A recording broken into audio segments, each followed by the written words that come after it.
Hello, it's Adrian Gonzalez. Welcome to Above the Fold, a segment here on Talking Logistics where we highlight a news item from the last week or so and provide a brief commentary and raise a question for you to respond to. And the news item this week is about Norsk Hydro, which you might have heard in the news that about a month ago, back on March 19th, the company was hit with a cyber attack. And their operations, went down for a while. They had to run their operations for manually for a few weeks. And, the company reported last week that it was finally getting back to normal, after this cyber attack. But some of its systems are still kind of down, particularly some of its administrative systems with regards to billing and invoicing and reporting. And the company reported, that after the first week, it was about a $35 million impact so far, to its operations. This is something that we're seeing more and more, these cyber attacks over the past few years. We've seen Maersk get hit by one. We saw FedEx. We had the WannaCry virus, the NotPetya virus. So this is something that is, an emerging and rising, threat in supply chain management.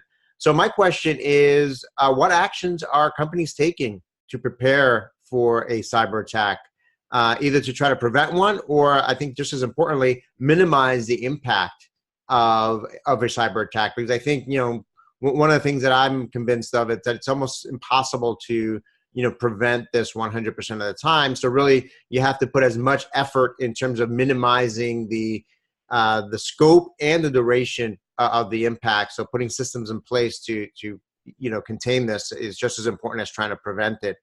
So I've written a number of posts about this over the past few years. You can check it out on the post, some of the links to it. And I think it's very important to really be thinking about this from a supply chain risk management standpoint, because it's no longer something that's kind of theoretical. It's something that's having a real impact in supply chains today.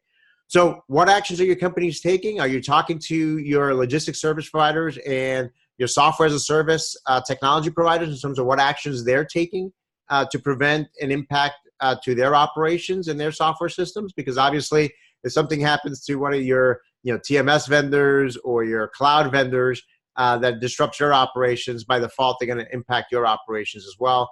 Same thing with the 3PL logistics service provider. So this is something that needs to be a conversation and something that needs to be an initiative that spans across not just within your company, but with your trading partners and technology partners as well.